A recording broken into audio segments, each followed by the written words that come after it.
You're listening to Dili Ni Advice, a Bisaya podcast hosted by two millennials from Davao City. Ako si Kringkay. Ako si Darling. Listen and chill with us twice a week as we talk about modern society and pop culture.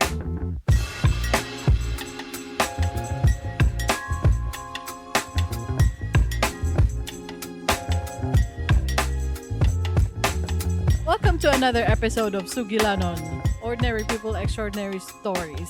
Ako gihapon si Kringkay o kini ako ang katapad diri nga si Darling. Salamat. Ang ato ang topic karong adlaw kay gikuha nato sa Arcibo, sa Reddit. Nya maka-hurt siya og title sa Sige, basahan ang title. sa ihang post. Ana siya, Sisters Cut Ties With Me. Oo. Kulo, Luoy man na si Lalay! buta man na mo nga lay. Basahon ako. Basahan. Almost 4 years na mi wala nagtingog and nagkita sa akong mga ate. Just because mas gipili na ako nga dili maminaw nila for me to grow independently. I don't know nga nung mas daghan sila nga adto ra ko Ganahan. I don't know nga nung mas ganahan sila nga adto ra ko sa amoa and magtambay. Both of my sisters kay sa balay ra, banara ang nagtrabaho. Dili ko gusto nga ing anak ko kay wa man ko'y plano mag-menu. Saan ka sa menu eh? Uy, mag-menu gihapon na, uy. Kay wa man ko'y plano mag-menu. Oh. That's why gipili nako nga magpaka-independent diri sa Cebu and dili maminaw nila. Kay na ako'y dreams. Mhm. I don't know why dili sila ganahan mo succeed ko or maabot nako ang dreams. Mhm. 2018, fourth year college ko, gipastop ko nila kay para lang maka-college akong usa ka ate. Which is questionable ka. Questionable. No. Kay 1 year na lang, graduate na ko. Pahumana na lang guna. Nihangyo ko nila, dili ko mo stop and mag-working student ko. Ay, okay. So, kanang, syempre, dili nila kaya duhang pa eskwelahon. So, unda ang isa para maka-eskwela ang isa. Pero di jud sila musugot.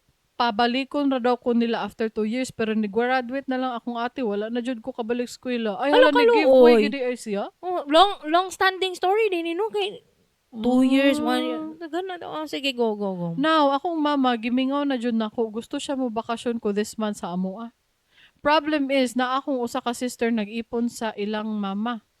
Dili na ko ma-imagine unsa ka awkward. Ako ba dapat una mo reach out nila para ma-okay? May sakit man good kaayo ilang mga gisulti nako before mo unsa ka dako akong sala nila. Kung dili ka mouli pagpaigo og imuha, basta ayaw na huna ako naap pa kay mga maguwang. Gahi kag ulo, sukad karon wa na may manghod. Oh, End story. Kaluoy po. Ala kaluoy ko na. Questionable. Ngano man na wa na lang siya gipahuman. 1 year na lang man. The 4th year college na siya, gipastop pa jud. Kaya Oo. para paskwelahon ng iyang ate. Nya, nahuman na lang iyang ate. Nya, naay commitment nga, after 2 years, paskwelahon ka, wala na siya gipa-eskwela. So, taon, ngano na yung ani nga kuan na sisterhood? Naagi toxic nga pamilya no. Di na ko ma-imagine. Ala ka oy, masad ko ana. Di na ko ma-imagine ba? Murag dili lagi sila close. Masad ko ana, lain na ana oy. Ano man? Ngano na ay ingon na pamilya, dili na ko na ma-imagine. Makaila Ako ko po, ana. di na ko ma-imagine. Oh. May na lang blessed me with a non-toxic people, with non-toxic family. Gani no, may na lang gyud. Maayo na lang gyud ngayong anak kay kanong di na ko ma-imagine nganong ang ana ninyo inyong manghod. Ignan pa jud og HUNAA nga. Sani? Ayaw na, HUNAA. Naa pa kay mga maguwang. Sukad karon. Wa na mi manghod. Tilisiri kayo. Ay, di ay. Baka gusto nila paulion. Pero di mo uli kay mo alanganin. Okay, di siya ganahan. She's uncomfortable with everything going on. Kalain po ninyo no.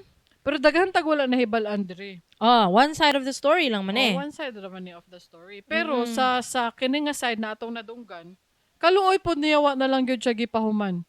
Unya mo to nihawa siya kay di siguro siya ganahan didto. Kay nang luod siguro siya. Basta tag-comment ha. Gikan kang Rebel Moon. Quote, gimingaw ka sa imong mama op. if gimingaw ka, kay pasagdiin na imong mga igsuon, bisitaha imong mama, bahalag dili nimo tagdon imong igsuon. Ayaw paguwat sa panahon nga magmahay ka kay wala ka makaspend time sa imong mama, nagkatiguang imong mama. Unquote.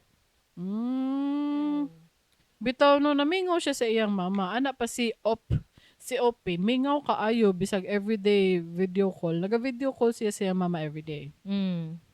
But kanang kuan man gud kay na dramatic man gud kay na kanang muli gud kanya dili nimo sila tagdon, mama lang ang tagdon. Even if you're avoiding drama, it's still drama. O tanawa ang iyahang stinuryahan gud sa maguwang. Naagi na mahitabo bisan pag dili tagdon. It's gonna be drama either way. She will Okay, never win. mangita man gyud nagubot tong maguwang ana. Pag moabot to nga dili sila tagdon, another issue na pud na. Lain good. Napay comment diri si Autumn ni Daisy. Quote, I don't think dili na sa ingon nga dili sila ganahan makakita nimong musaksid ka. Kisa mang maguwang nga ang di ganahan malampuson ang manghod. You should have asked them sa una sa tanan nimong ganahan ipangutana ngano ganahan sila adto ra kas balay. Ngano wala pa ka mapa-eskwela og balik ug uban pa mga pangutana nga ma-clear imong mind. Gani no. Kay sure ko na jud na sila reason. Ano kaya? Pwede ra jud ta mo magkastorya og tarong ato ug basin ba ang reason nga nung ganahan sila adto ra pug ka kay para buo gihapon mo adto. Labi na naara pod imong mama adto. Gusto nila together forever through thick and thin. But it doesn't mean nga kung naa ka adto with them is wa nay paagi nga mosaksid ka, di ba? If gusto jud nimo mag-independent living, pwede ra pud unta gi-discuss na ninyong tarong. Karon nga nangita imong mama nimo para nako it would be better to visit her. Dili jud ra ba matag-an ang panahon. Kung naa pa kay kalain sa imong mga ate, ayaw na HUNAA. Kay ang imong pag-adto imong mama man. Ikagul jud ba nas inahan ang malayo ang ilang anak. Samot na kung di na jud ka magpakita. Unquote. Ang ginahuna-una nato diri ang mama gyud. Nagimingaw na guro siya sa anak. Your mom loves you kay gipangita ka. O gani no. And you love your mom kay gusto pug ka muli. Oo. Ang Pero- iyang mga ate siguro na pressure nga gusto siya paulion pero nasuko hinuon. Og di ka mo uli sa mukha eh. Tama man pod nga dapat gipangutana. Tama man si Daisy. Nga ipangutana din nimo nganong naunsa to. Nganong gipaundang ko ninyo 1 year na lang man akong kulang. Ngano man nga dili ko ninyo papawaon og balay. Nganong diri ra dapat ko. Bas bahala ko muhawa gyapon ka pero at least na clear imuha naay explanation ba murag naki-closure ba kung anong gingato ko. Pangutana daw. No? Pangutana daw. Wala siguro na itubag ba? Feeling na ko no, it's just selfish reasons. Tinuod na mga teleserye nga mga kontrabida imong ate, pwede na. Basig dili sila gusto nga umuhawa ka because they plan to succeed themselves and there must be someone who should be left behind for mom. Murag ana ba? You stay at home here, you take care of mom. Murag ana ba? Naman What do you sila think? What do you dito. think? Ay, bitaw na. Sila bitaw na. atiman. Napoy comment diri si Bon. Quote, same with my family. I got rejected by my mom and all of my siblings, cousins, close friends because I am no longer a member of the religion they belong. Uy, lahi pod ni. I've been Religion. shunned for 3 years now. I miss them, but I'm standing strong and thriving with my partner now. Lain ka ng, Unquote. lain ka ayo ng religion ba na kung muhawa ka kay they shun you. Tiwalag tawag nila, anak Kring. Mo gani no. Itiwalag ka nila. Lain na ba? Oo, like you chose an institution over your blood. Pero mo na ang norm sa ilaha eh. Lain na po, oy. Lain ka ayo gani no, mo ganing kulto no kay brainwashed. But isn't it like isn't it kind of ironic situation where you're following a religion to spread, I guess, love, tapos inyong gitiwalag ang inyong family member. Ironic and hypocritic. Yep. Is that a made-up word again? Hypocritic. Hypocritical. Hypocritic. Kamo na lay bahala kayo. Usay naga-makeup ko word dere, so just accept. Okay? Lain kayo siya. Ay, napa ko yung isa ka ko, ay naato isa ka comment diri nga. Ay, si OP di ay mismo oh. Ana siya. Kung wala daw siya ni Hawa or kung niuli gid daw siya, pabantayon ra daw siya sa mga anak sa iyang ate. Ay, okay. O, diba? I got it right, but except for the last part na ingon ko pabantayon sa mama. Sa mga pagumangkon, di siya pabantayon. Oh. Unya muuli man daw siya ana siya, and yes, uliuna ko akong parents. Ay muuli man di ay siya. Muli man di. Nakulbaan lang siya sa mahitabo sa iyang ate, pero kay balo kano magpakahoy-kahoy na lang, yung patanga-tanga na lang po. Pwede po ding ani, if hopefully you're listening to us. Pwede po ding ani, uli ka sa inyo, but dili ka matulog dito.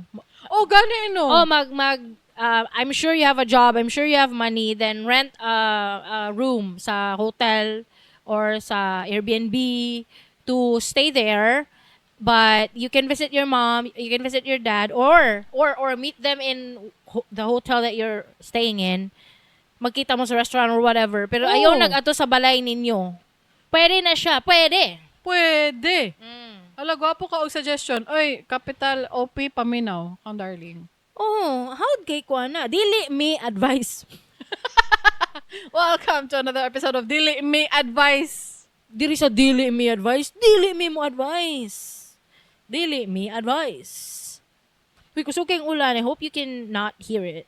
Di man na nila madunggan. Thank you. Napay isa ka comment diri. Para na co-op, they are projecting for the things they failed to accomplish. That's why they want you to be like them.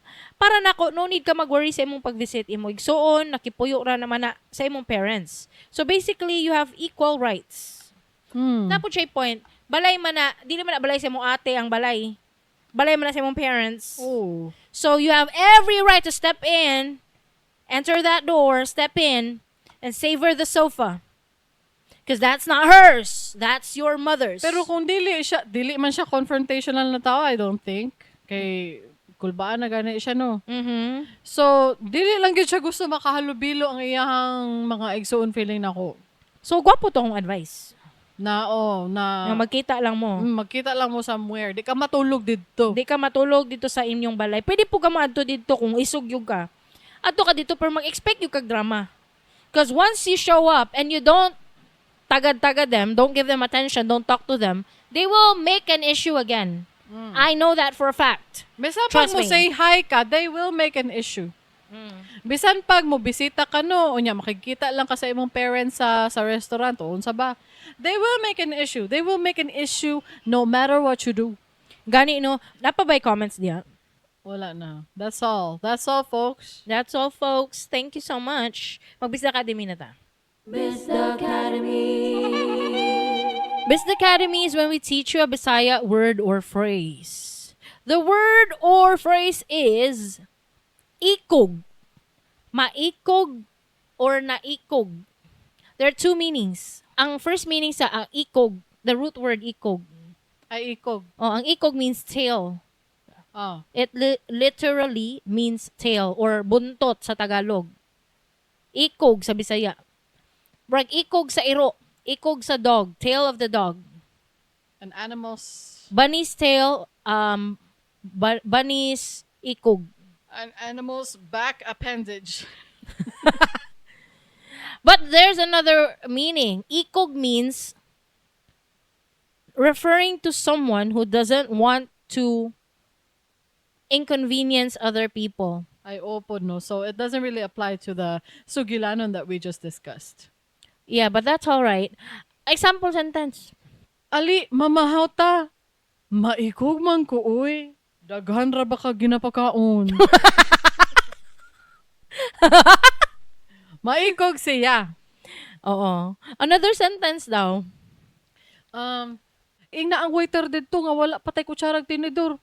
Maikog man ko, uy. Ikaw ra. Maulaw ba, murag ka na. Kanang murag feeling niya makadisturbo siya sa waiter. Oo, murag Murag na. feeling niya pag ipabot niya sa waiter, ma-inconvenience ang waiter. Oo. Oo, murag ana, no? It's just somebody who doesn't want to inconvenience other people. Oo. You use that word if you don't want to inconvenience other people. Maikog ko sa iya, ha? Maikog ko. Naikog Maikog ko. Karang na natulog. Tapos na Shopee. Ang mga rider, wa na ikog. Walay ikog na. Di na Manuktok na. manuktok mo ayo. Shopee delivery mo na sila. Ayun. Di na sila Lazada maikog nga man. basig natuog ba ang tingbalay. Oh, Wala man na sila pakialam. wala na sila pakialam. Kay ang gusto nila, ma-deliver ang imong package, Oh, which dili. is what you would want. Oo. Wala na sila kaikog-ikog. Mhm. Mo na siya.